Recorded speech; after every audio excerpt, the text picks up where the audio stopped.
Sebentar nggih Bu, Mbak, ini saya masih mencari halamannya.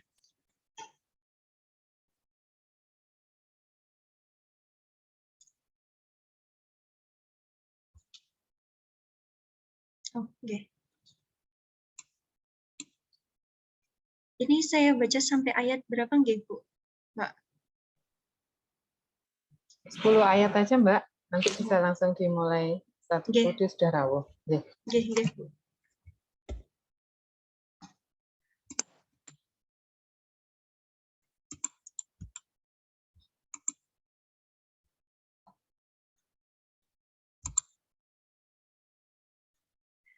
Kalau yang di Al-Qur'an ini halaman berapa nggih Bu? Mohon maaf.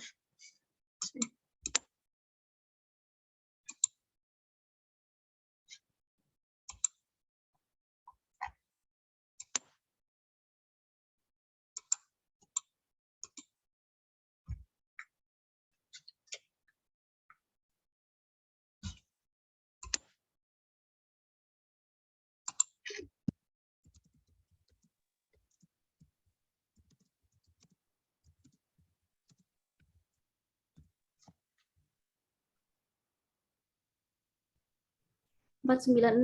496 Mbak Atukon. Nggih, nggih Bu. Nggih. Saya mulai nggih Bu. A'udzubillahi minasyaitonirrajim. Bismillahirrahmanirrahim. Hamim. Wal kitabil mubin. Inna anzalnahu fi lailatin mubarakatin inna kunna mundirin. Fiha yufraqu kullu amrin hakim. Amrun min indina. Inna kunna mursilin. Rahmatan min rabbik. Innahu huwas sami'ul alim.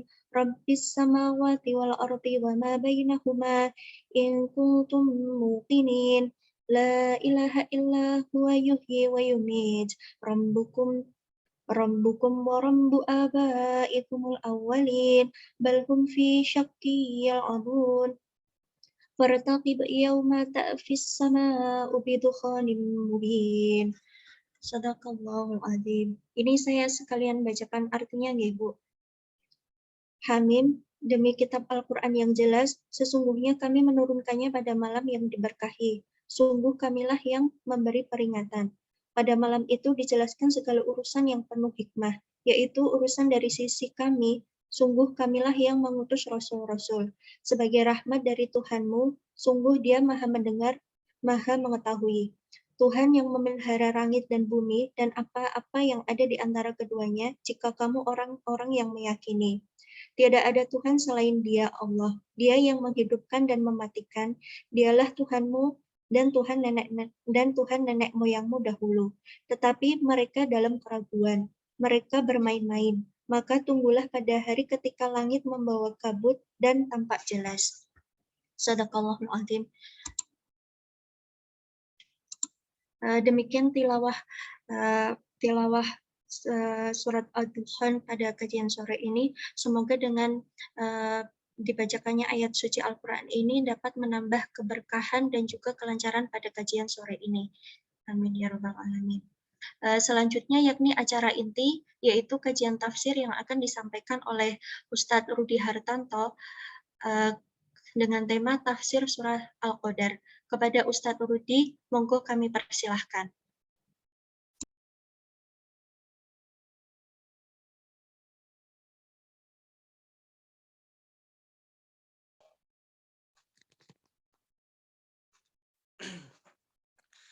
Baik, bismillahirrahmanirrahim. Assalamualaikum warahmatullahi wabarakatuh.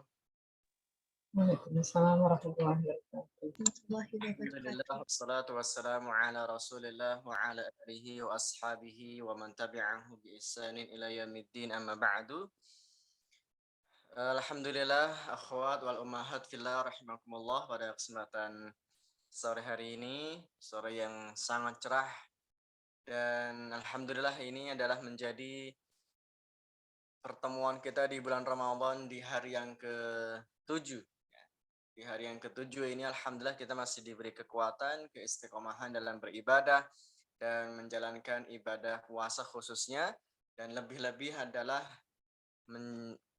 membaca Al-Quran sebagai bentuk amalan yang paling utama di bulan Ramadan ini, karena Allah sendiri mengatakan Syahrul Ramadan alladzi unzila fihi al-Quran. Bulan Ramadan, bulan yang diturunkan di dalamnya Al-Quran. Ya. Maka siapapun yang menjumpai bulan Ramadan ini adalah berarti menjumpai satu keberkahan yang begitu besar. Ya. Dan disebutkan dalam satu riwayat, ketika itu seorang Talhah, ya, sahabat yang mulia Nabi Shallallahu Alaihi Wasallam, beliau mempunyai dua sahabat yang lain, ya.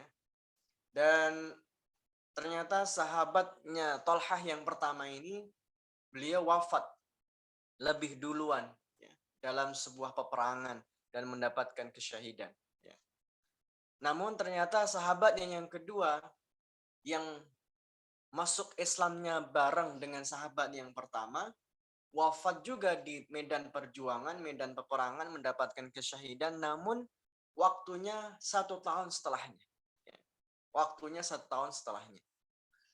Kemudian sahabat Talhah ini bermimpi bahwa sahabatnya yang kedua ini, yang wafatnya setahun berikutnya, dalam mimpinya dia melihat dia ini menjadi orang yang lebih duluan masuk surganya daripada sahabatnya yang pertama yang wafat terlebih dahulu.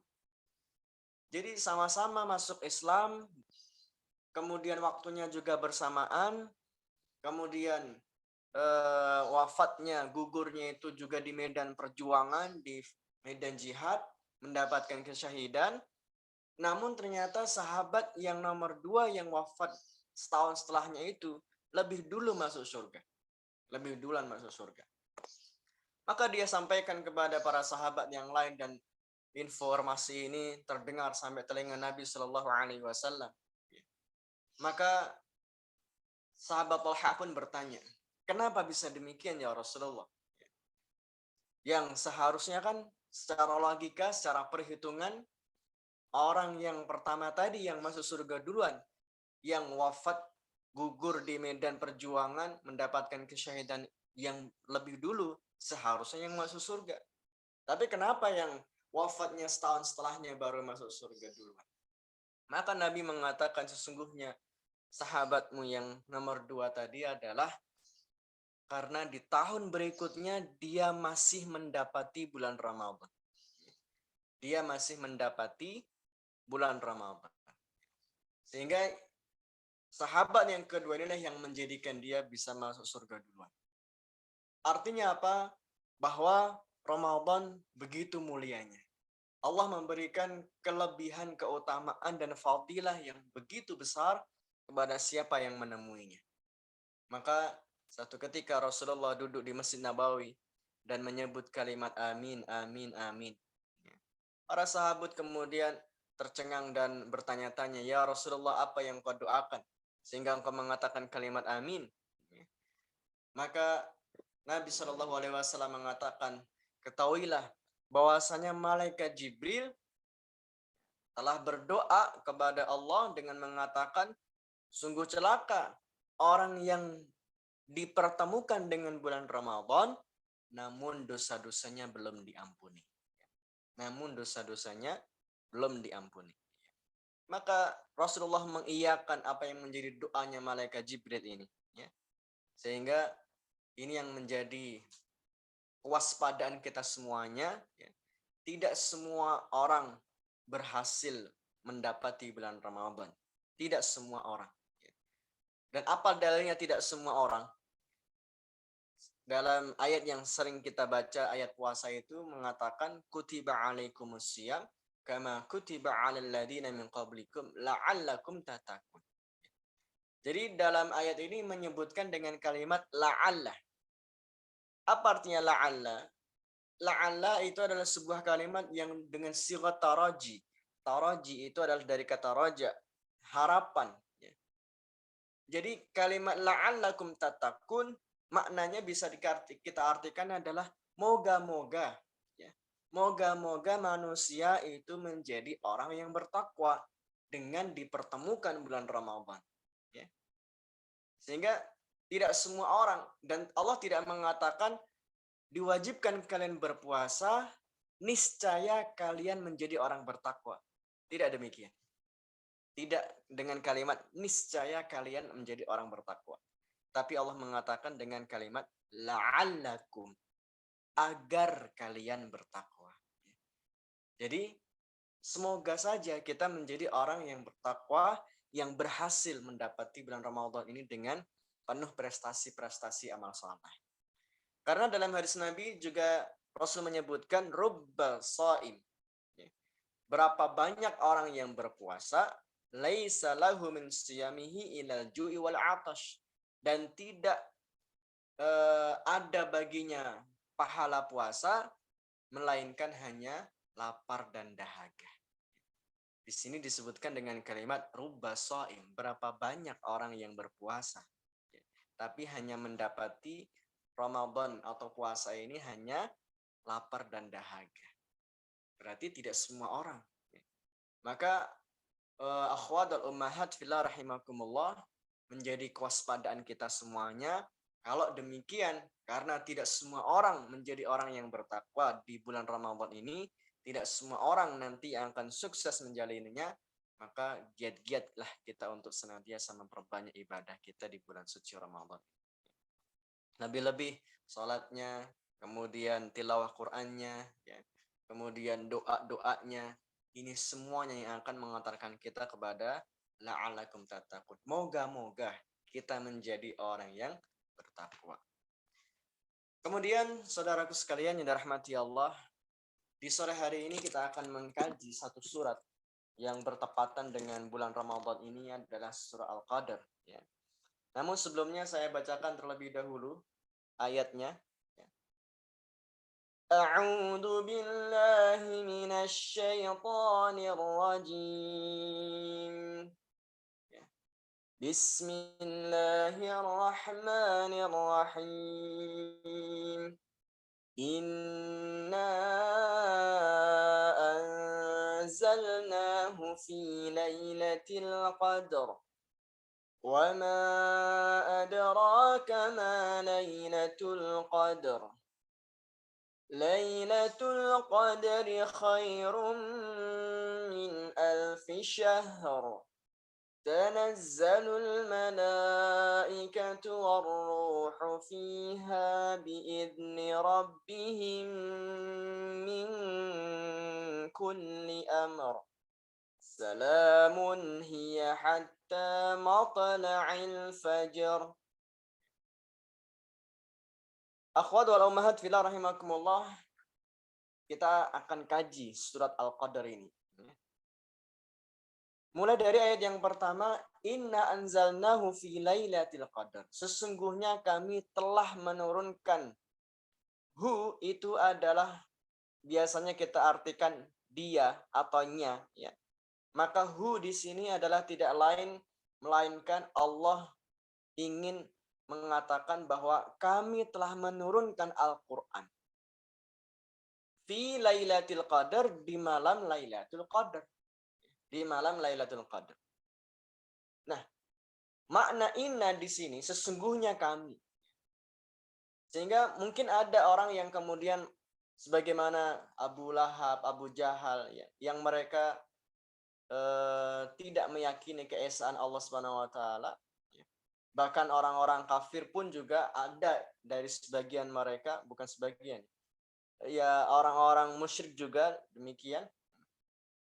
Ketika Allah menyebut kalimat inna, bukan berarti Allah itu adalah ganda. Sesungguhnya kami. Bukan berarti Allah itu adalah lebih dari satu. Karena makna kami biasanya kita gunakan untuk lebih dari satu. Bahkan lebih dari dua. Inna, sesungguhnya kami. Maka kata inna dalam Al-Quran seringkali akan kita dapati bahwa menunjukkan ta'zim, untuk pengagungan Allah Subhanahu wa taala. Untuk pengagungan Allah Subhanahu wa taala. Itulah makna inna atau nahnu, kami, yang sering kita baca dalam ayat Al-Qur'an, menunjukkan satu keagungan Allah Subhanahu wa taala. Kemudian Allah mengatakan anzalnahu, kami telah menurunkan Al-Qur'an ini. fi lailatul qadar, di malam Lailatul Qadar. Kalau kita sambungkan dengan ayat yang tadi sudah dibaca juga di muqaddimah surat Ad-Dukhan, ya. Allah mengatakan inna anzalnahu fi lailatin mubarakah. Dan sungguh kami telah menurunkan Al-Qur'an itu di malam yang penuh berkah. Apa makna malam yang penuh berkah dalam surah Ad-Dukhan yang dibacakan tadi di awal? Ya. Makna Lailah Mubarakah berarti adalah Lailatul Qadar. Makna malam yang penuh keberkahan adalah para ulama tafsir mengatakan di Lailatul Qadar, di malam Lailatul Qadar. Nah, ibu-ibu dan akhwat fillah rahimakumullah, jadi kita lihat dalam sejarah bagaimana turunnya wahyu Al-Quran ini. Ada dua pendapat tentang bagaimana Allah menurunkan wahyu Al-Quran di malam Lailatul Qadar ini. Pendapat yang pertama, dan ini pendapat yang terkuat dari para pendapat yang ada, dari sekian banyak ulama tafsir mengatakan, Allah menurunkan Al-Quran di malam Lailatul Qadar adalah Allah menurunkan Al-Quran dari Allah ke Baitul Izzah fi sama'id dunya. Fi sama'id dunya. Jadi Allah menurunkan dari Lauhul Mahfuz ya, kepada ke Baitul Izzah. Baitul Izzah itu satu tempat yang ada di langit dunia. Satu tempat yang ada di langit dunia itu namanya Baitul Izzah. Jadi disebutkan dalam riwayat itu Baitul Izzah fi sama'id dunya. Dan itu sekali turun. Dari Lauhul Mahfuz ke Baitul Izzah di langit dunia, dan itu sekali turun. Dan ini para ulama mengatakan terjadi pada malam Lailatul Qadar. Dari Lauhul Mahfuz ke Baitul Izzah itu adalah terjadi pada malam Lailatul Qadar. Nah, kemudian dari Baitul Izzah yang ada di langit dunia ini barulah turun kepada Nabi Shallallahu Alaihi Wasallam itu selama berangsur-angsur, selama kurang lebih 23 tahun. Nah, ini yang kemudian menjadi catatan bahwa yang membedakan antara kitab Al-Quran dengan kitab-kitab sebelumnya para nabi dan rasul itu adalah kalau kitab-kitab Taurat, Injil, Daud, Zabur ya, itu adalah langsung sekali turun kepada mereka para nabi dan rasul itu. Adapun Al-Quran diturunkan secara bertahap. Bahkan kurang lebih selama 23 tahun namanya. Ya. Ini adalah turunnya Al-Quran. Pendapat yang kedua menyebutkan bahwa Allah menurunkan Al-Quran di malam Lailatul Qadar itu adalah peristiwa Allah menurunkan Al-Quran yang pertama kali surah Al-Alaq ayat 1-5 dan itu di Gua Hira terjadi pada malam Lailatul Qadar. Dan mayoritas para ulama menyebutkan yang lebih kuat, yang lebih rajih dari pendapat yang ada adalah pendapat yang pertama tadi. Bahwa Allah menurunkan Al-Quran itu adalah di malam Lailatul Qadar dan itu dari Lauhul Mahfuz ke Baitul Izzah di langit dunia. Baru setelah itu Allah menurunkan Al-Quran kepada Nabi selama kurang lebih 23 tahun secara bertahap. Nah, ikhwah fillah rahimakumullah, sehingga lanjutan di ayat berikutnya adalah fi lailatul qadar. Allah menurunkan Al-Quran di malam yang mulia. Ya. Qadar sendiri mempunyai 3 makna. Qadar sendiri mempunyai 3 makna. Makna yang pertama itu adalah Al-Qadar kemuliaan. Al-Qadar artinya kemuliaan. Kalau disambungkan dengan Lailatul Qadar sesuai dengan ayat ini, Inna anzalna fi lailatul qadar, maka makna qadar adalah kemuliaan dan itu ada di malam kemuliaan yaitu Lailatul Qadar. Jadi makna yang pertama dari qadar itu adalah kemuliaan. Ya. Sebagaimana mulianya Lailatul Qadar yang lebih baik dari 1000 bulan. Kemudian makna kedua dari Al-Qadar sendiri adalah sempit. Qadar, qadara ya. Itu juga diartikan maknanya sempit. Apa dalilnya? Misalkan kita lihat dalam surah At-Talaq ayat yang ke-7, ya. Allah mengatakan liyunfiq dzu sa'atin min sa'ati. Dan hendaklah orang yang Allah beri kelapangan rizki, kelapangan harta itu berinfak. Wa man qudira alaihi rizquh, dan barang siapa yang qudira, dari kata qadara tadi, qudira, disempitkan, ya. Wa man qudira alaihi rizquh, barang siapa yang disempitkan rizkinya. Jadi kata qadara itu makna yang kedua adalah sempit. Kita lihat juga dalam satu ayat yang lain dikatakan innallaha yabsutur rizqa liman yasha wa yaqdir. Allah membentangkan rizkinya kepada siapa yang Dia kehendaki, wa yaqdir. Dan Allah juga menghendaki untuk mempersempit rizki kepada siapa juga yang Dia kehendaki. Jadi makna yang kedua dari qadar itu adalah sempit.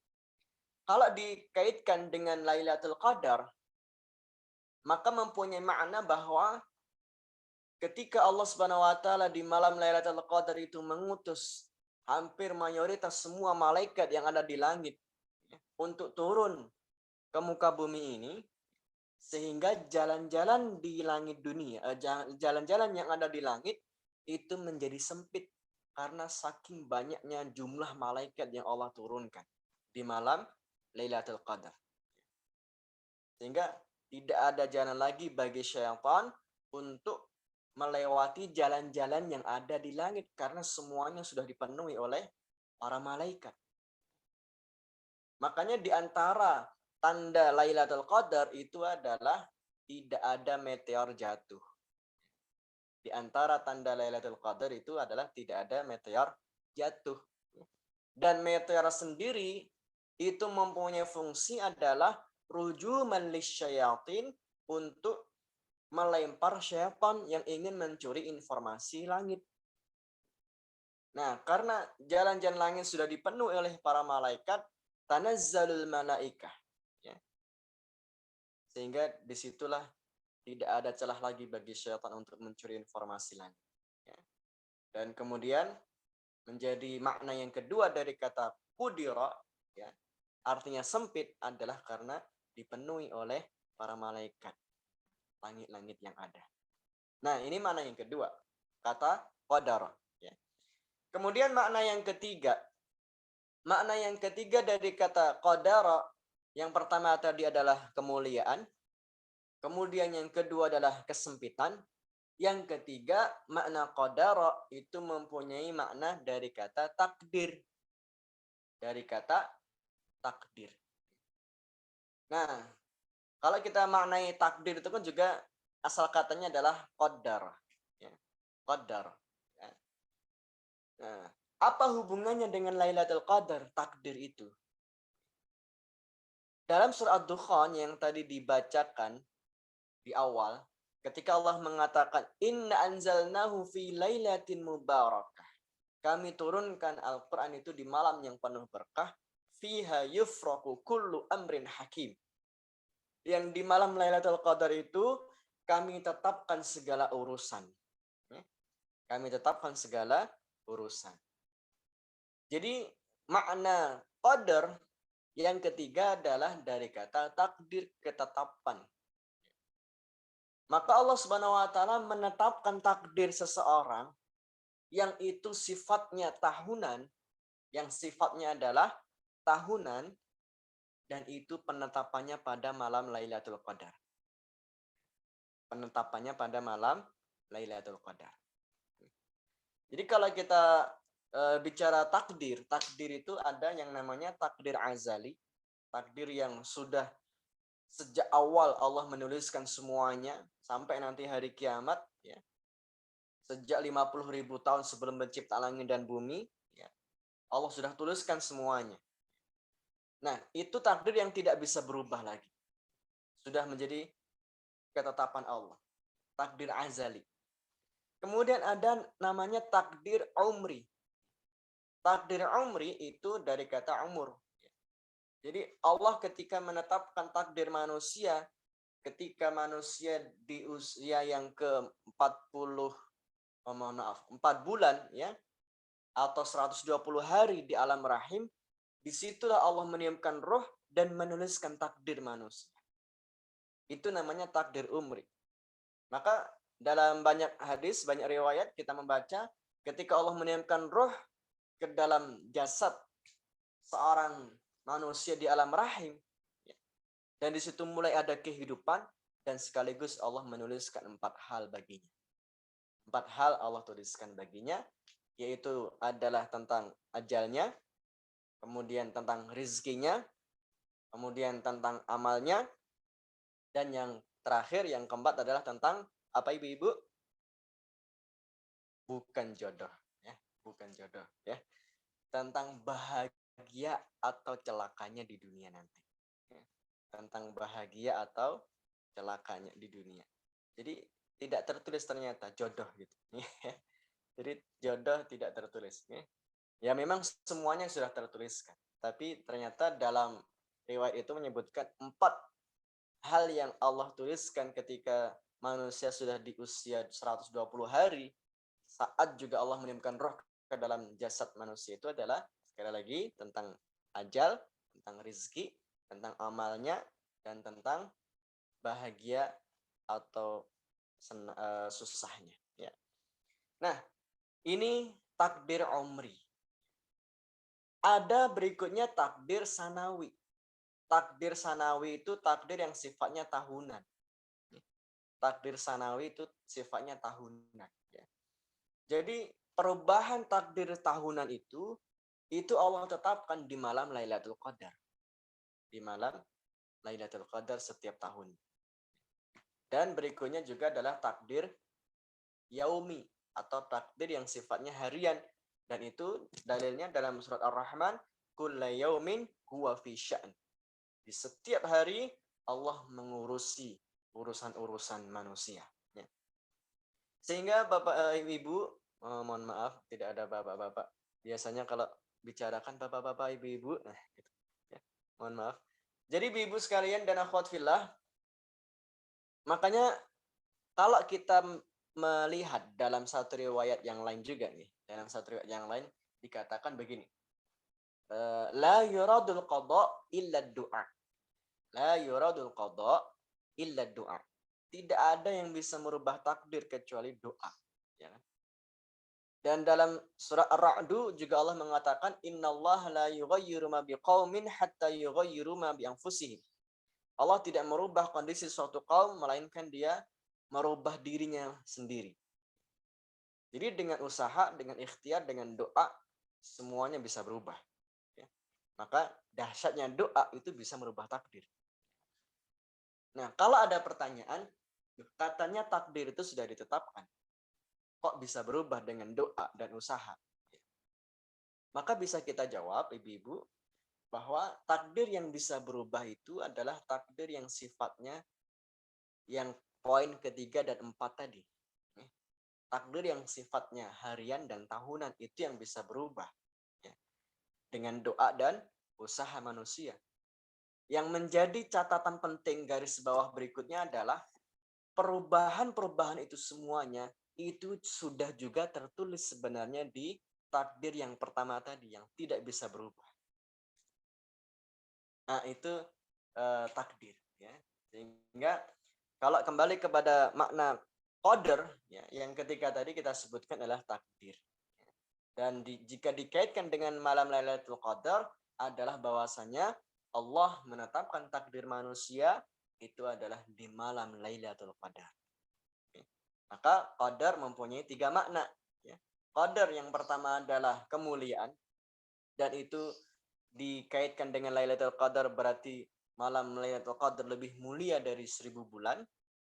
Qadar yang kedua maknanya adalah sempit, ya.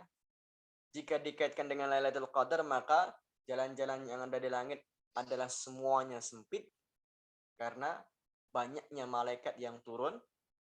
Qadar yang ketiga itu maknanya dari kata takdir. Allah menetapkan takdir manusia itu adalah di malam Lailatul Qadar. Nah, kemudian yang selanjutnya, khafillah, Wa ma adraka ma Lailatul Qadar. Apa yang kamu ketahui tentang Lailatul Qadar itu? Ya. Maka Allah langsung menjawab di ayat selanjutnya, Lailatul Qadar khairun min alfi syahr. Lailatul Qadar itu lebih baik dari 1000 bulan. Hati-hati ibu-ibu dan akhwat fillah, kalau membaca Al-Qadar ini jangan sampai keliru membaca alfi syahr. Ya. Karena saya pernah mendengar seorang imam dengan membaca begini. Lailatul Qadri khairum min alfi syahr. Pakai sin yang tipis, yang tidak ada titiknya. Padahal yang benar adalah syahr yang tebal, yang shin titik 3. Apa bedanya, Bu? Kalau syahr yang tebal ada titiknya itu artinya bulan. Kalau yang sin tipis alfi syahr. Nah, kira-kira ada yang tahu apa makna syahr?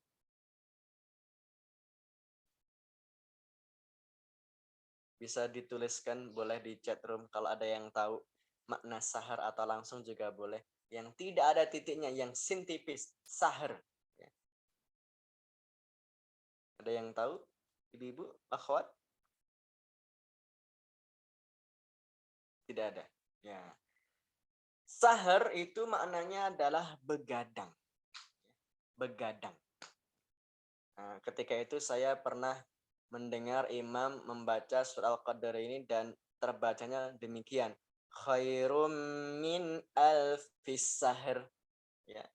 Sinnya tipis. Ya. Jadi kalau sin tipis itu artinya begadang. Ya. Jadi kalau kita artikan Lailatul Qadar itu lebih baik dari 1000 malam begadangan. Ya. 1000 malam begadangan. Bukan 1000 bulan. Ya.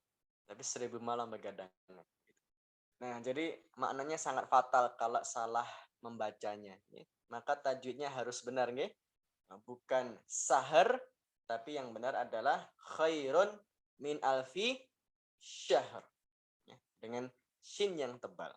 Oke. Nah, maka makna qadar yang ada dalam surat Al-Qadar sendiri itu mempunyai makna yang pertama tadi. Malam Lailatul Qadar itu lebih mulia dari 1000 bulan. Dan inilah keutamaan yang Allah berikan kepada umatnya Nabi Muhammad SAW. Dan tidak diberikan kepada umat-umat sebelum kita. Allah tidak memberikan kepada umat-umat sebelum kita Lailatul Qadar. Hanya umatnya Nabi SAW saja yang diberikan malam kemuliaan ini. Apa hikmahnya? Hikmahnya adalah Allah ingin memberikan kemuliaan derajat yang bisa jadi menyamai usia-usia orang-orang sebelum kita. Karena kita lihat umur dan fisik umatnya Nabi Muhammad SAW ini kan sangat minimalis. Gitu. Umurnya minimalis. Fisiknya juga minimalis. Umurnya hanya 60-70 tahun.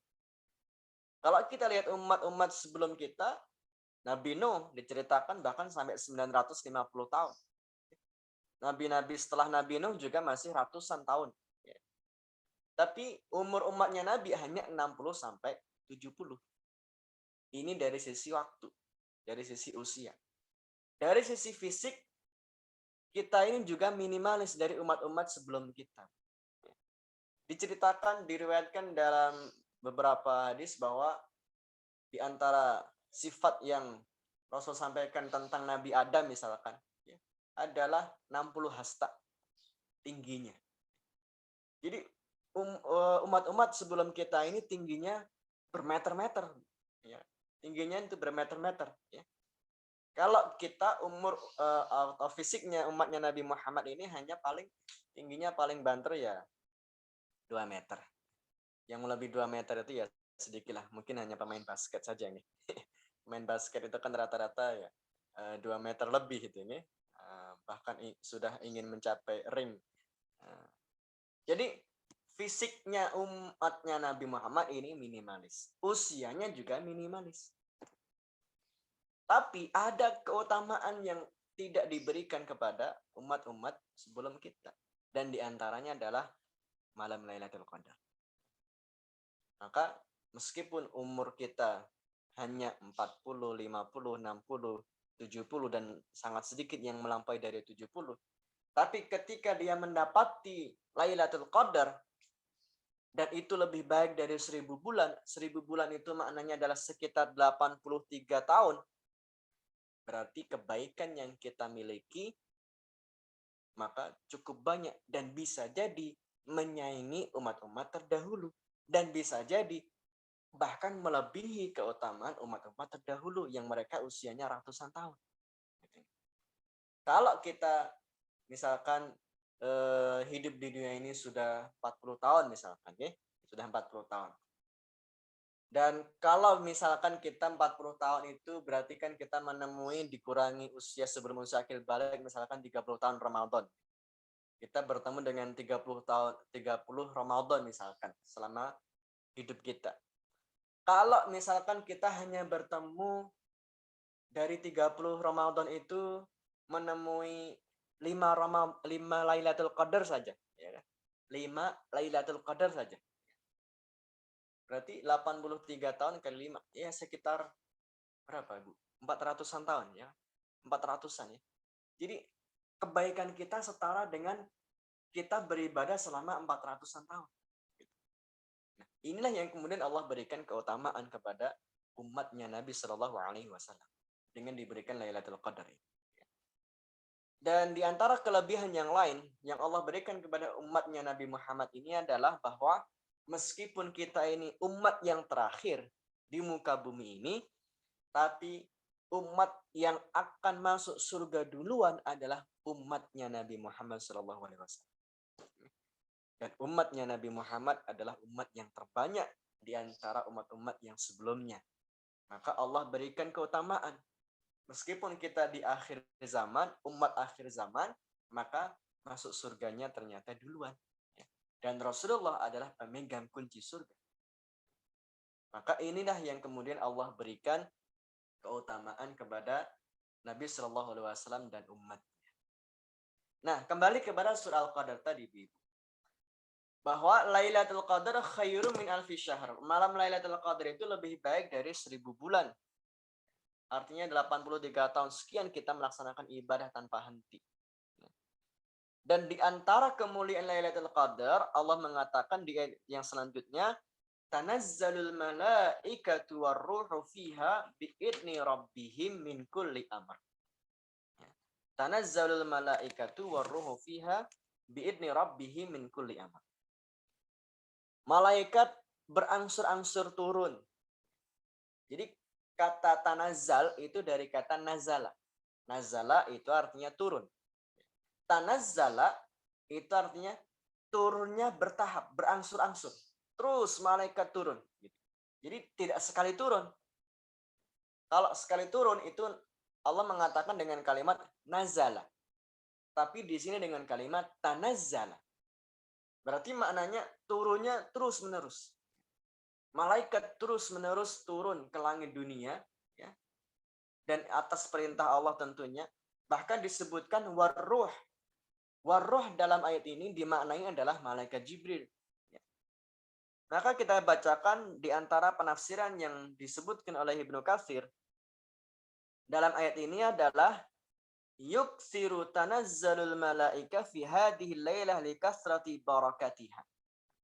Jadi malaikat berangsur-angsur turun itu adalah dengan banyaknya keberkahan yang Allah berikan kepada siapa saja yang mendapati Lailatul Qadar itu.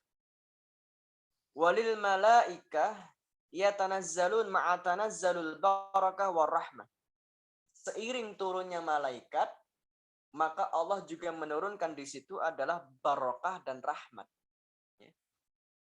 Kama yatanazzaluna 'inda tilawatil Qur'an wa yuhituna bihalqiz dzikri wa yad'una ajnihatahum li talibil ilmi. Sebagaimana malaikat itu turun untuk menaungi orang-orang yang membaca Al-Qur'an, orang-orang yang berada di halaqah-halaqah ilmu dan halaqah zikir, dan mereka menaungi dengan sayap-sayapnya.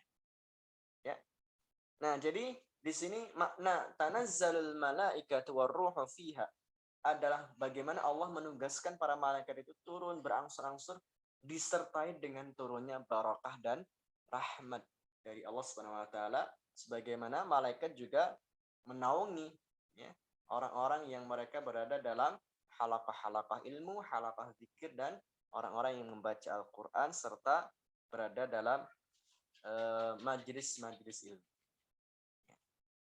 Dan disebutkan dalam tafsir Ibnu Katsir berikutnya adalah wa ammar ruh faqad qila al murad bihi huna Jibril alaihi salam. Makna roh di situ bukan roh arwah ya, arwah manusia tidak. Roh di situ adalah malaikat Jibril. Maka dalam Al-Qur'an malaikat Jibril itu biasanya disebut dengan 3 sebutan. Malaikat Jibril itu disebut dengan 3 sebutan, yaitu Jibril sendiri langsung sebutan Jibril, kemudian roh, dan yang ketiga adalah Ruhul Amin. Itu sebutan malaikat Jibril yang ada di dalam ayat-ayat Al-Qur'an. Kemudian salamun hiya hatta matla'il fajar. Di antara kemuliaan malam Lailatul Qadar Allah memberikan salamun, keselamatan, ya. Nah, apa makna salam di sini? Dalam Ibnu Katsir ini disebutkan taslimul malaikah Lailatul Qadar ala ahlil masajid hatta yatlu'ul fajr. Bahwasanya salam yang dimaksudkan dalam ayat ini diantaranya adalah salamnya malaikat di malam Lailatul Qadar untuk orang-orang yang beribadah di masjid sampai terbit fajar. Dan itu malaikat menyampaikan salam dari Allah Subhanahu wa taala kepada hamba-hambanya. Jadi salam. Sebagaimana Allah juga pernah memberikan salam kepada Aisyah radhiyallahu anha. Jadi ketika itu Nabi SAW dititipi salam dari Allah ya, kepada Aisyah radhiyallahu anha. Masya Allah. Seorang wanita yang mendapatkan salamnya Allah itu ya Aisyah.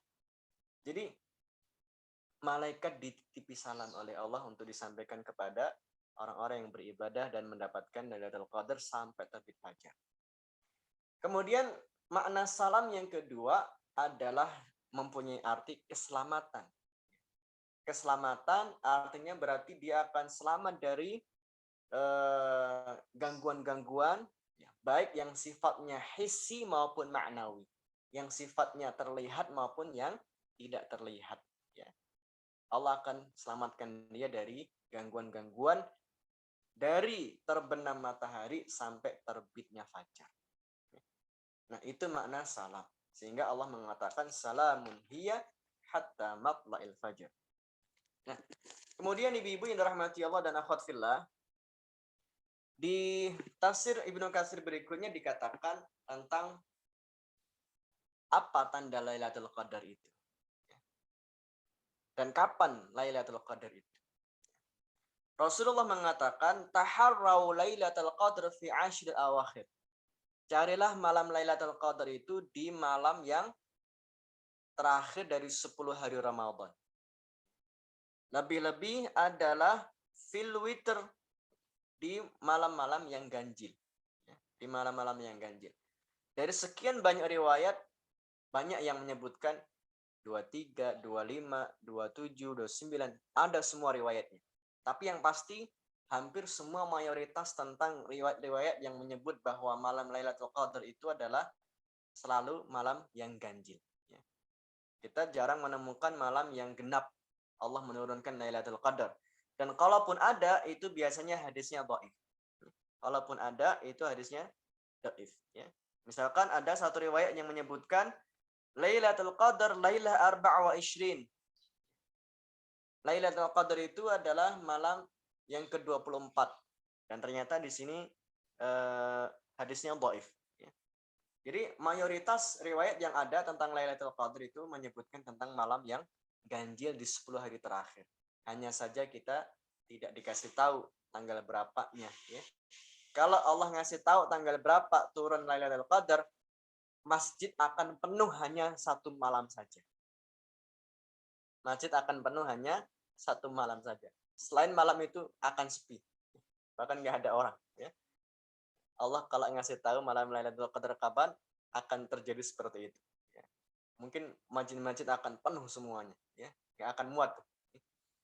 Nah, tapi disinilah Allah menyembunyikan kapan Lailatul Qadar itu. Ya. Namun, ketika Allah menyembunyikan malam Lailatul Qadar itu, ada tanda-tandanya. Ada tanda-tandanya yang Rasulullah sebutkan dalam hadisnya. Apa tanda-tandanya? Di antaranya disebutkan dalam Sahih Jami, kitab Sahih Jami yang disahihkan oleh Albani. Dari Ikrimah, dari Ibnu Abbas, Rasul sallallahu alaihi wasallam mengatakan, "Laila samhah qalaqah, la harah wala baridah, wa tusbihu syamsu sabihatuha dha'ifah hamra." Dalam hadis ini disebutkan di antara tanda Lailatul Qadar itu adalah malam yang tenang. Malamnya itu tenang. Kemudian anginnya juga tidak kencang. La harah wala baridah. Suhunya juga tidak terlalu panas, juga tidak terlalu dingin. Wa tusbihu syamsu sabihatuha, dan di pagi harinya cahaya matahari itu tidak terlalu menyengat panasnya. Ini tanda-tanda dalam hadis yang sahih. Ya. Dalam hadis yang sahih disebutkan minimal ada tanda ini. Ya. Minimal ada tanda ini. Ya. Malamnya tenang, anginnya ya berhembus pelan, tidak dingin, juga tidak panas, ya, nyaman, adem, ya. Kemudian di pagi harinya itu adalah cahaya matahari tidak terlalu menyengat panasnya. Ya.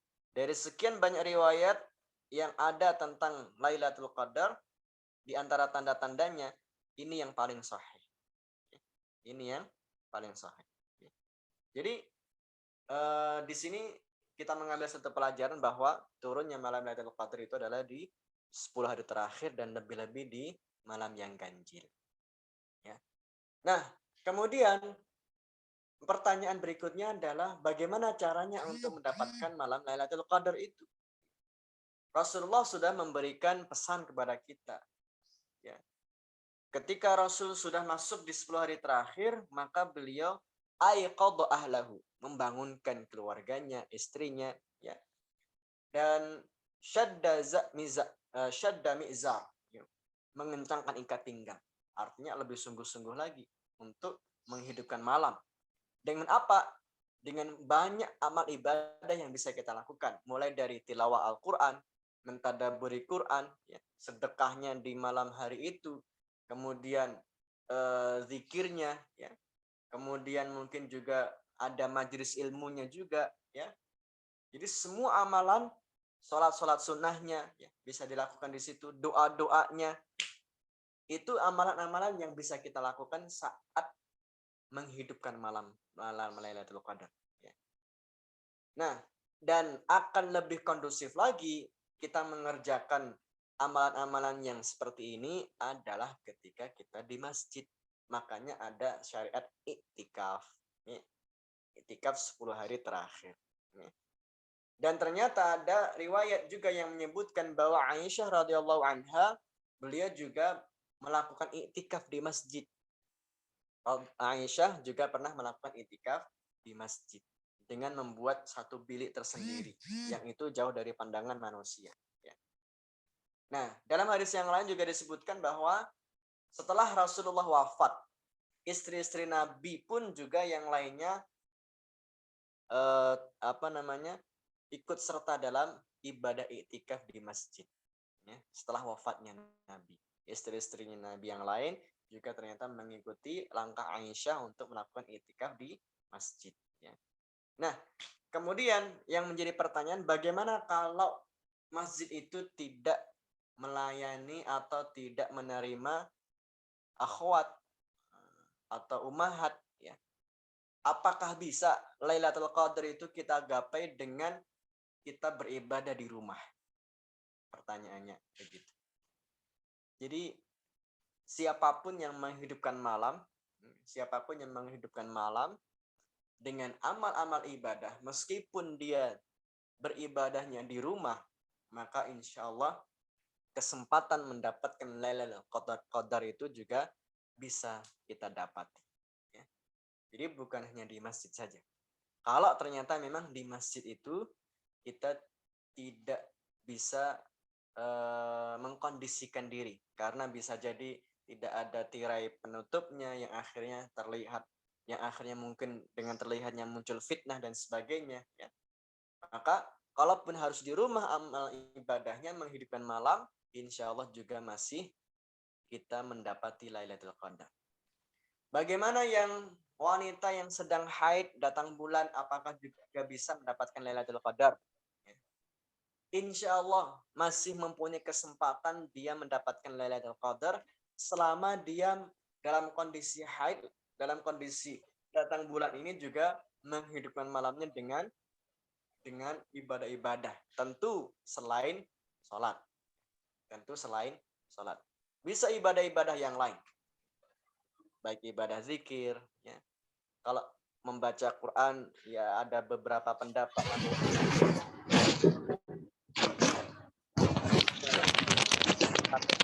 Baca buku tafsirnya, ya. Kemudian sedekahnya, ya.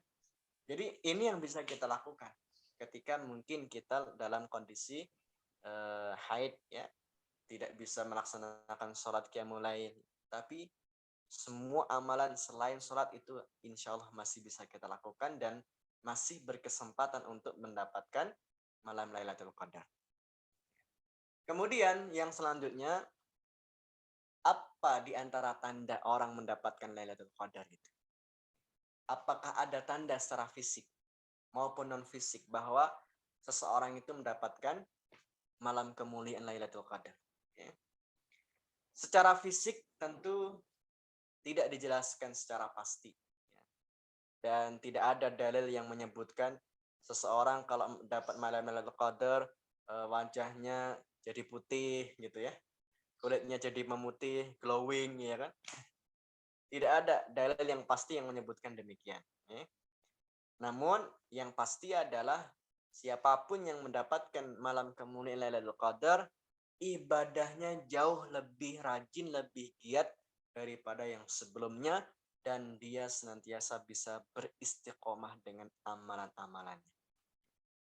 Maka ini yang menjadi pertanda bahwa seseorang mendapatkan Lailatul Qadar adalah amalnya jauh lebih baik secara kuantitas dan kualitas, dan juga bisa beristiqomah di dalam amalnya. Ini diantara tanda yang pasti para ulama menyebutkan demikian. Nah, jadi ibu-ibu yang dirahmati Allah dan akhwat fillah, ini diantara pembahasan kita di surat Al-Qadar ini, ya. Dan semoga kita menjadi orang-orang yang diberi kesempatan untuk mendapatkan malam kemuliaan ini dengan memperbanyak ibadah, khususnya di malam yang ganjil di 10 hari yang terakhir. Dan kalau kembali ke ayat yang tadi kita baca di surah Al-Qadar, inna anzalnahu fi lailatul qadar. Sesungguhnya kami telah menurunkan Al-Quran di malam Lailatul Qadar. Dan kita sudah jelaskan Lailatul Qadar itu di malam-malam ganjil 10 hari terakhir Ramadan. Nah, yang terjadi di masyarakat kita di Indonesia ini, banyak yang memperingati nuzulul Quran, ya. Itu kebanyakan di tanggal 17 Ramadan. Ya kan? Di tanggal 17 Ramadan. Dan padahal kalau kita lihat ayat-ayatnya, Allah menurunkan Al-Quran di malam Lailatul Qadar. Dan yang kita sampaikan tadi, Lailatul Qadar itu di malam ganjil, di 10 hari terakhir. Jadi bukan di tanggal 17. Ya. Nah, mungkin kalau ada yang mau memperingati nuzulul Quran, bisa nanti diperingati di malam-malam ganjil, ya. Malam-malam ganjil. Ini yang mungkin ada kekeliruan, ya, dalam masyarakat Indonesia tentang peringatan nuzulul Quran, ya. Banyak yang meletakkan di tanggal 17 Ramadan. Saya pun juga nanti 17 Ramadan diundang untuk nuzulul Quran di Sragen. Ya. Jadi kalau lihat secara dalilnya, ya, nuzulul Quran itu di malam Lailatul Qadar, ya. dan Lailatul Qadar sendiri di malam ganjil 10 hari terakhir. Demikian ibu-ibu wal akhwat, apa yang bisa kita kaji pada kesempatan sore hari ini. Semoga bermanfaat dan mohon maaf bila banyak kekurangan, kesalahan dari saya. Saya kembalikan waktu kepada MC. Dari saya cukup sekian. Assalamualaikum warahmatullahi wabarakatuh. Waalaikumsalam warahmatullahi wabarakatuh. Jazakallah khairan katsiran kepada Ustadz Rudi yang sudah memberikan tausiahnya kepada kita semua. Semoga dari tausiah tersebut dapat bermanfaat bagi kita semua, khususnya dapat menjadi pengingat dan memacu semangat kita untuk melakukan persiapan sebaik mungkin agar kita bisa meraih malam Lailatul Qadar yang insya Allah riwayat paling kuat akan jatuh pada salah satu malam ganjil di 10 hari terakhir bulan Ramadan. Amin, amin ya rabbal alamin. Kemudian dari tausiah yang sudah disampaikan oleh Ustadz Rudi, maka acara selanjutnya yaitu sesi tanya jawab. Bagi ibu-ibu dan mbak-mbak yang ingin bertanya kepada Ustadz Rudi, kami persilahkan. Boleh bertanya secara langsung dengan menekan tombol raise hand atau dituliskan di chat room. Nanti akan saya bacakan. Itu nggih, Bu, Mbak.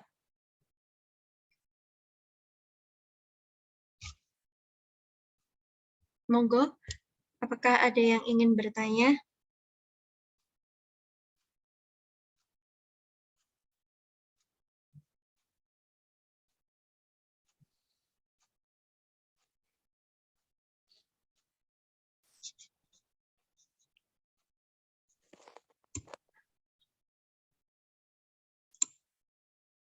Monggo ibu-ibu, mbak-mbak, jika ingin bertanya silahkan langsung saja.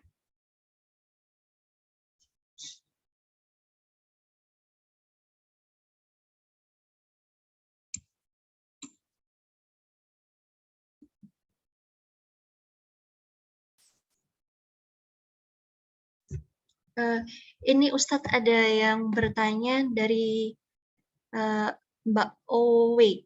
Nah, kalau mulai Ramadannya beda, malam ganjilnya kan beda Ustadz. Jadi gimana? Kan kemarin kan ada yang mulai Ramadannya tanggal apa ya, hari apa itu? Hari Sabtu. Terus ada juga yang mulai Ramadannya hari Minggu. Nah, itu gimana Ustadz perhitungannya?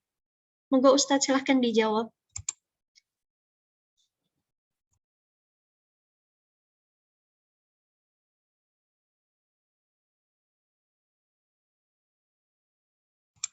Ustadz, mohon maaf ini masih mute ininya, mikrofonnya.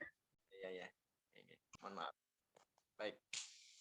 Jadi kalau ada perbedaan waktu yang seperti ini, seperti di Indonesia ini ada yang mulainya hari Sabtu, ada yang hari Ahad ya. Kalau saya hari Ahad nih mengikuti pemerintah. Jadi kalau demikian maka kita menghitung waktu malamnya itu sesuai dengan apa yang kita mulai. Ya. Jadi kalau kita memulainya hari malam pertama Ramadan itu adalah hari malam Ahad, ya kan? Malam Ahad. Berarti Sabtu malam kita baru taraweh, ya. Maka kita menghitungnya satu Ramadannya itu, ya. Meskipun ada teman-teman Muhammadiyah yang Jumat malam sudah taraweh dan itu berarti malam pertama mereka adalah ya di tanggal 1 Ramadannya di hari Jumat. Maka yang tarawehnya tanggal 1 Ramadan itu hari Sabtu kemarin, berarti hitungannya tanggal 1 Ramadan itu ya hari Sabtunya. Maka kita akan menghitung dari situ untuk tanggal 21, 23, 25, 27 dan seterusnya itu dari penghitungan di mana kita memulainya. Ya. Nah, dan dengan perbedaan yang seperti ini, makanya kenapa Allah mengatakan bahwa malam Lailatul Qadar itu disembunyikan, artinya tidak ada yang mengetahuinya. Dan dengan apalagi perbedaan-perbedaan seperti ini, ya kan?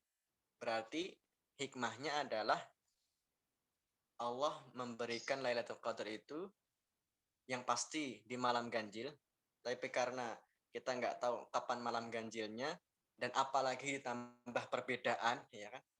Maka yang menjadi jalan tengahnya yang bisa kita lakukan adalah berarti mulai dari 10 hari terakhir kita berarti langsung tancap gas. Nah, gitu ya. Jadi mulai dari 10 hari terakhir yang mungkin hitungannya pakai teman-teman yang memulainya di hari Jumat ya. Berarti kita tancap gasnya di waktu itu ya. Sampai 10 hari yang terakhir ya. Maka ini yang harus kita lakukan dan kita optimalkan 10 hari terakhir ini ya. Biasanya yang menjadi godaan kita ini ya, menjadi godaan kita ini 10 hari terakhir sudah sibuk persiapan lebaran, kemudian persiapan mudik, kemudian cari suntikan booster ya, kemudian cari surat antigen ya kan untuk mudik. Nah, ini yang menjadi godaan ya, godaan ketika sudah memasuki 10 hari yang terakhir Ramadan. Maka saya mengingatkan untuk diri saya pribadi dan panjenengan semuanya jangan terlalaikan dengan godaan-godaan lebaran dan mudik ya selama 10 hari terakhir. Karena justru waktu-waktu inilah waktu-waktu yang menentukan ya. Waktu-waktu yang menentukan ya. Maka harus tancap gas seperti orang yang melakukan perlombaan lari, maka di akhir-akhir perlombaan maka justru dia akan tambahkan powernya, tambahkan energinya. Saya kira itu untuk penghitungan malam ganjilnya dari Ramadan yang berbeda. Ya. Jadi kalau kita sendiri menghitungnya ya kapan kita mulai begitu. Nah, nggih Ustadz, untuk pertanyaan selanjutnya yaitu dari Ibu Maria Ulfa. Untuk fokus tilawah, apa yang didahulukan, apa yang seharusnya didahulukan dulu Ustadz, memperbaiki atau mencapai target kuantitas? Kasus karena di masjid terdekat kami ada yang lomba banyak-banyakan tilawah, ada juga grup khusus yang fokus ke tahsin dengan memperbanyak jam perbaikan bacaan Quran. Pripun misalnya sepekan hanya tilawah sejuz saja. Gimana Ustadz? Mohon dijawab. Oke, baik. Semuanya mempunyai keutamaan, baik yang memperbaiki bacaan, bagi yang belum lancar ya. Dan keutamaan juga bagi yang dengan mencapai target khatamnya meskipun dengan banyak kesalahan ya. Tapi yang pasti Ibu dan akhwat fillah, dalam pembelajaran Al-Qur'an, khususnya kaidah tajwid itu ada namanya lahnul khafi dan lahnul jali. Ada yang namanya lahnul khafi, itu adalah kesalahan yang samar ya, yang tidak sampai merubah arti ya. Mungkin dengungannya itu seharusnya dibaca panjang tapi hanya dengung sebentar. Mungkin yang dibacanya seharusnya 5 harokat hanya dibaca 2 harokat. Tidak sampai merubah arti. Itu namanya lahnul khafi, samar, kesalahan yang kecil, kesalahan yang samar. Mungkin pengucapan makharijul hurufnya kurang sempurna, ya kan? Kurang sempurna. Sehingga tidak sampai merubah arti, pada intinya demikian. Nah, ini yang masih dalam kondisi kita bisa melanjutkan target-target tilawah Ramadannya dengan kondisi yang sudah seperti ini. Ketika hanya kesalahannya itu lahnul khafi, ya, kesalahannya itu lahnul khafi, kesalahannya hanya samar saja, mungkin sedikit saja, maka bisa kita melanjutkan ke tahapan untuk target khatam. Ya. Tapi kalau kesalahannya itu lahnul jali, kesalahan yang fatal yang sampai merubah arti, ya. Yang tadi saya katakan, saya contohkan misalkan syahr itu jadi sahar, ya. Sampai merubah arti dari shin ke sa biasa, ya. Bahkan mungkin dari kha ke qa, ya. Iqra bismi rabbikal ladzi khalaq, ya kan? Sehingga dengan perubahan huruf, ya. Perubahan hurufnya itu kesalahan makhrajnya sangat fatal. Kemudian panjang pendeknya juga terjadinya sangat fatal. Kesalahan fatal panjang pendek itu adalah yang pendek dibaca panjang atau sebaliknya. Kalau kesalahan yang samar itu yang sama tetap panjang tapi hanya panjangnya mungkin kurang gitu ya. Yang seharusnya mungkin 6 harokat mad lazim hanya dibaca mungkin 3 atau 4. Masih tetap panjang. Tapi kalau yang fatal sampai merubah arti adalah yang pendek dibaca panjang, yang nggak panjang dibaca pendek, dan sebaliknya. Jadi ini kesalahan yang sangat fatal. Maka kalau bacaan kita sendiri dalam kondisi masih banyak kesalahan makharijul huruf dan kesalahan panjang pendeknya sehingga bisa merubah arti, maka di sini lebih utamanya dia memperbaiki bacaan terlebih dahulu. Karena kalau dilanjutkan, salahnya sangat fatal sekali. Ya, bisa merubah arti dari Al-Quran yang ada. Ya. Maka sekali lagi, kalau kesalahan kita masih hanya sifatnya lahnul khafi atau kesalahan yang samar, yang sampai tidak merubah arti, maka silakan ya, untuk melanjutkan target khatamnya. Tapi kalau kesalahannya itu betul-betul kesalahan yang fatal sampai merubah arti, ya, baik dari pengucapan makharijul huruf maupun panjang pendek, maka di situ dia memperbaiki bacaan tahsin, perbaikan dulu, itu lebih utama baginya daripada dia khatam tapi belepotan bacaannya. Nah, maka itu perlu waktu, butuh proses. Saya kira begitu. Enggak, yang lain? Silahkan ibu-ibu, mbak-mbak, apakah ada yang ingin bertanya lagi?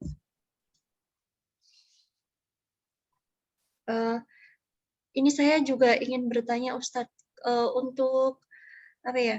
Kayak ada doa-doa khusus nggak Ustadz ketika malam Lailatul Qadar? Oke, baik. Ya, ini yang terlewat ya. Yang terlewat, Mas. Masya Allah, jazakumullah khair diingatkan dengan pertanyaan ini. Jadi doa yang dikhususkan di malam Lailatul Qadar, Rasulullah meminta kita untuk memperbanyak doa Allahumma innaka afuwan tuhibbul afwa fa'fu anni. Allahumma innaka afuwan tuhibbul afwa fa'fu anni. Allahumma ya Allah, innaka sesungguhnya engkau afuwan, yang maha memberikan maaf. Ya. Fa'fu anni, maka berilah maaf untuk saya ya Allah. Artinya kita meminta maghfirah, ampunan dari Allah dari semua kesalahan yang kita lakukan, dan itu doa yang harus kita perbanyak. Allahumma innaka afuwan tuhibbul afwa fa'fu anni. Adapun doa-doa yang lain silahkan, karena sifatnya doa itu adalah mutlak. Sifat doa itu bebas ya. Bahkan dengan bahasa apa saja juga boleh. Dengan permintaan yang kita inginkan apa saja silahkan disampaikan di malam Lailatul Qadar, dan itu malam-malam yang mustajab insya Allah. Tapi yang paling utama adalah bagaimana kita meminta maghfirah Allah, meminta permohonan maaf kepada Allah atas kesalahan kita dengan mengucapkan doa tersebut. Allahumma innaka afuwan tuhibbul afwa fa'fu anni. Perbanyak doa ini. Enggak, berikutnya. Ya, terima kasih Ustadz. Selanjutnya dari ibu-ibu dan bapak sekalian, apakah ada lagi yang ingin bertanya?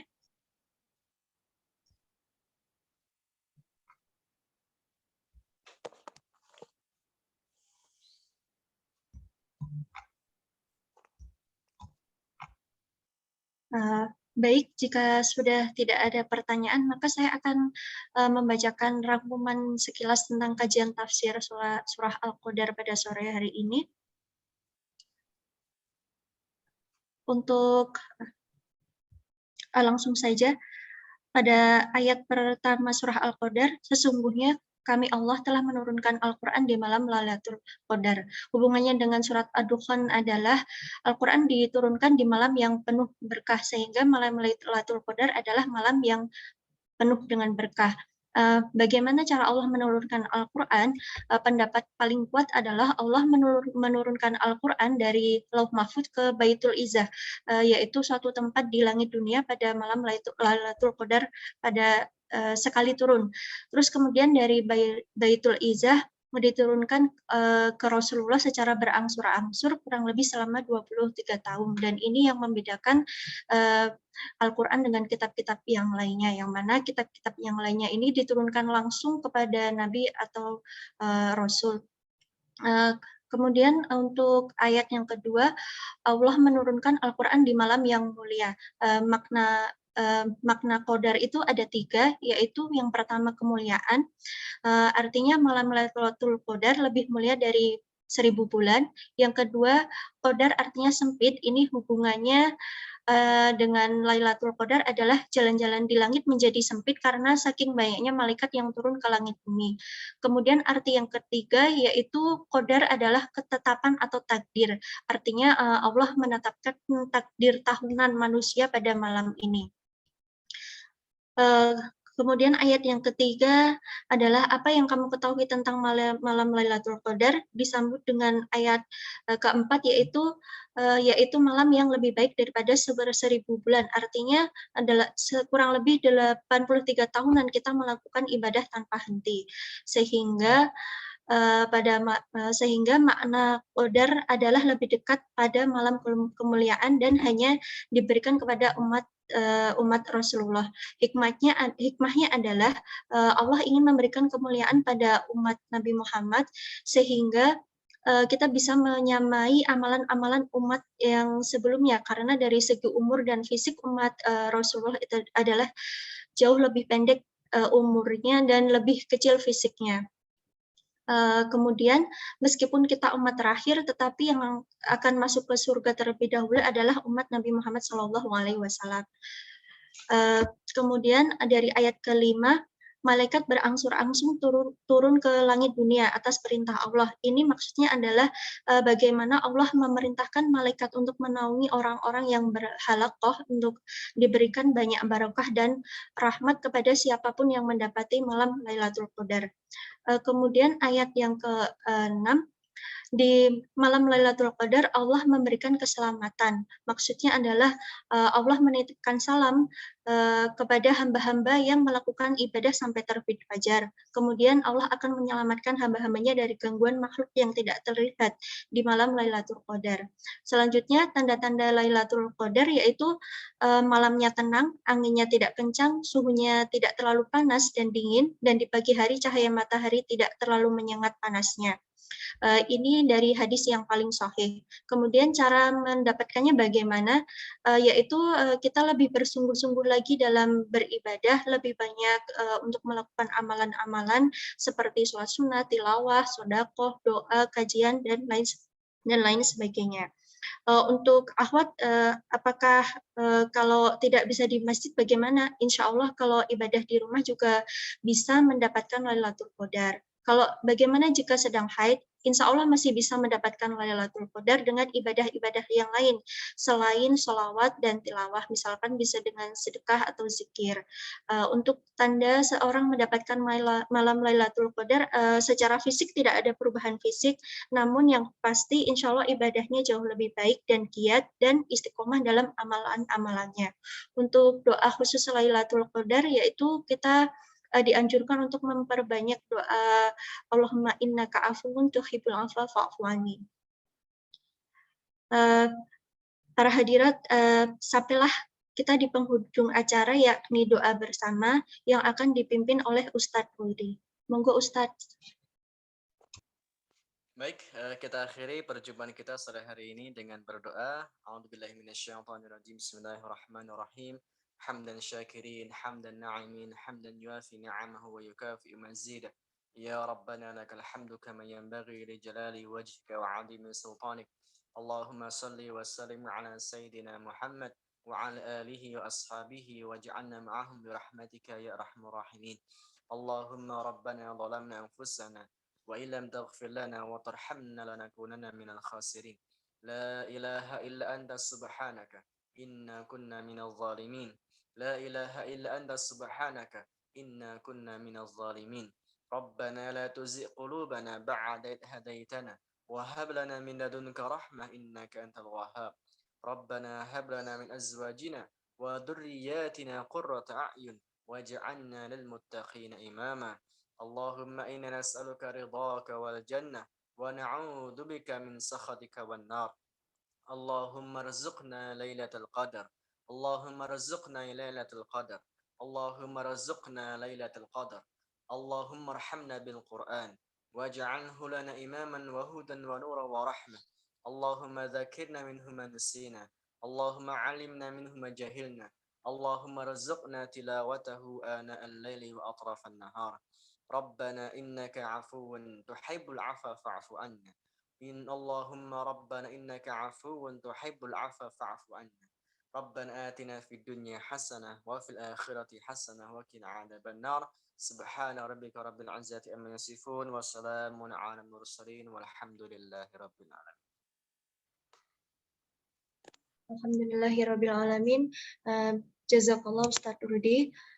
Ibu-ibu dan mbak-mbak para hadirat sekalian, saya selaku pembawa acara pada kajian sore ini, jika terdapat kata maupun sikap yang kurang sopan, saya mohon maaf yang sebesar-besarnya. Selanjutnya, marilah kita tutup kajian ini dengan membaca istighfar 3 kali dan dilanjutkan dengan doa kafaratul majelis. Astagfirullah, astagfirullah, astagfirullah. Subhanakallahumma wa bihamdika asyhadu an la ilaha illa anta astaghfiruka wa atubu ilaik. Wassalamualaikum warahmatullahi wabarakatuh. Waalaikumsalam warahmatullahi Waalaikumsalam, wabarakatuh. Ustaz Matur nuwun. Terima kasih Ustaz. Makasih Ustaz. Makasih Ibu-ibu Mbak. Saya izin live ya.